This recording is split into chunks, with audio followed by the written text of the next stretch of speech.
श्रीमान जी, मौसम विभाग की रिपोर्ट के अनुसार देश में चालू मानसून सत्र के दौरान बारिश सामान्य से औसतन कम होने से महाराष्ट्र, कर्नाटक, तेलंगाना, आंध्र प्रदेश, बिहार और पूर्वी उत्तर प्रदेश के कुछ भागों में खरीफ उत्पादन में भारी कमी की आशंका उत्पन्न हो गई है।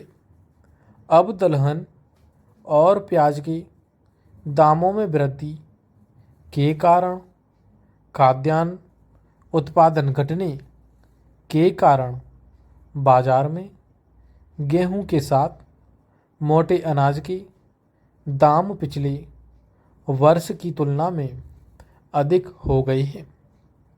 कृषि मंत्रालय के अनुसार देश में खाद्यान्न उत्पादन कमजोर मानसून और बेमौसम बारिश के कारण फसल वर्ष में घटा हुआ है, जबकि एक साल पहले यह उत्पादन बढ़ा हुआ था। हमारे देश के अंदर खाद्यान्न भंडार में मुख्य हिस्सा गेहूं, चावल, दलहनों, तिलहनों और मोटे अनाज का होता है। इनका उत्पादन घट रहा है। यही कहानी धान की रही है। ऐसा लगता है कि अब मानसून ही देश के वित्त मंत्री की भूमिका निभा रहा है। अच्छी बारिश होती है तो देश में सब कुछ ठीक रहता है और मौद्रिक नीति भी कारगर साबित होती है। बारिश नहीं होती तो महंगाई, विकास दर जैसी समस्या खड़ी हो जाती है। भारतीय कृषि राष्ट्रीय आय में 18% योगदान करती है। कृषि उत्पादन में गिरावट विकास दर को मुख्य रूप से प्रभावित करती है।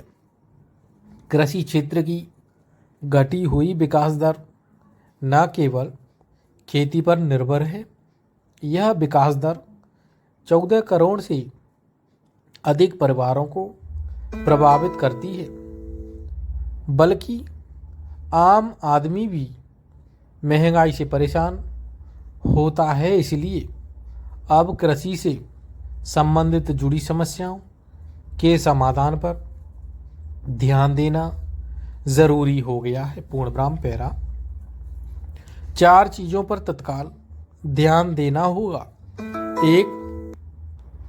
एक, कृषि उत्पादकता बढ़ाने पर विचार किया जाए। 2, फसल बीमा आम किसान तक पहुँचे, इसका इंतजाम किया जाए। 3, संस्थागत ऋण किसानों के दरवाजे तक पहुँचे। और 4, कृषि क्षेत्र में सौर ऊर्जा के इस्तेमाल का लक्ष्य बनाया जाना चाहिए।